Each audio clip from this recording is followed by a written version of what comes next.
Watu wengi watakwambia vaa vizuri, anza kufanya mazoezi, simama wima ili ujiamini, lakini mbona bado unajihisi una thamani ndani yako, na bado unashindwa kusema hapana, na bado unajilinganisha na watu huko Instagram? Hiyo yote ni kwa sababu wanakwambia matokeo, hawakwambii chanzo. Leo nakupa siri ambayo hakuna mtu atakayeweza kukwambia, kwa sababu hauwezi kuwa na confidence kama hauna self respect. Kujiamini bila heshima binafsi ni sawa na kupaka rangi kwenye nyumba inayobomoka.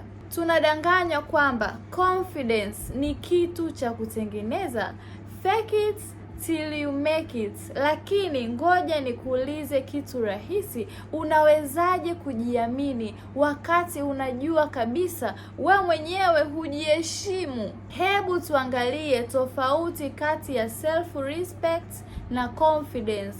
Confidence mara nyingi inategemea vile unavyoonekana au kitu unachoweza kufanya. Hii inaweza kupotea pale unapopoteza kazi au kukataliwa. Confidence yako inashuka kwa kiasi fulani. Self respect ni namna unavyojichukulia mwenyewe, namna unavyojiona. Hata ulimwengu akisema kwamba wewe hujui, huna thamani, utasimama na kusema mimi ni mtu mwenye thamani kwa sababu najitambua, naamini mawazo yangu, na hauwezi kujidharau kwa sababu tu ya makosa uliopitia au vitu ulivyowahi kujifanyia nyuma.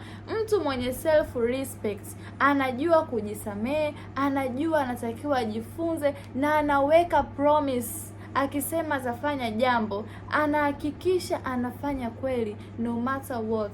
Hiyo ndo self respect. Na hapo ndipo siri ilipo. Confidence inakufanya ujione bora mbele ya wengine, lakini self respect inakufanya ujione bora wewe mwenyewe ukiwa peke yako. Unajua kabisa mimi najiheshimu. Ngoja nikupe sababu 3 za mtu ambaye hana self respect.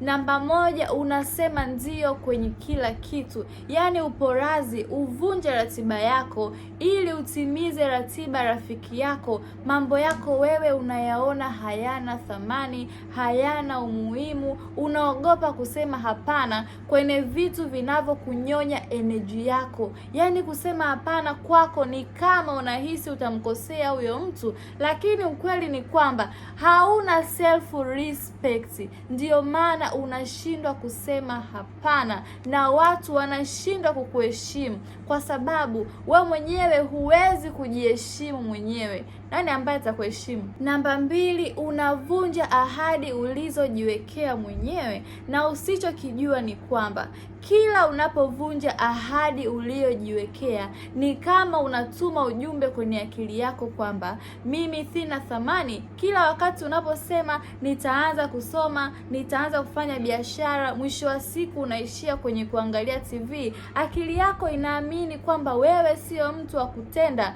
wewe ni mtu wa kusema. Namba 3, unajitafuta kupitia wengine. Unahitaji sifa ili uweze kufanya kitu fulani. Yaani mtu asipo like unamuona kama ni mbaya, yaani wewe unataka approve. Na hiyo sio self respect.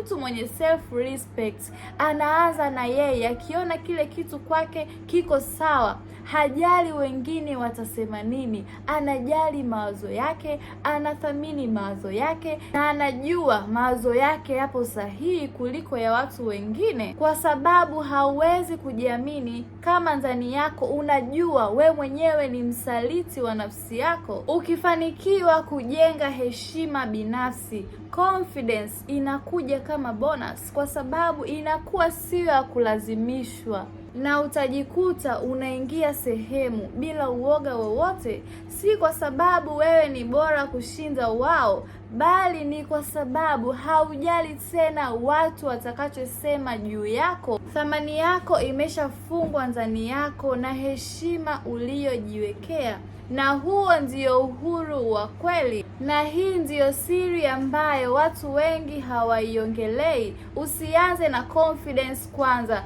anza na self respect, mengine yatafuata. Swali langu kwako leo ni kitu gani kimoja ambacho utaanza nacho kukiwekea mipaka? Andika kwenye comments.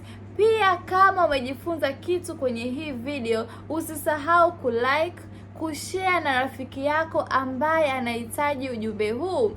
I love you guys. Thank you for watching.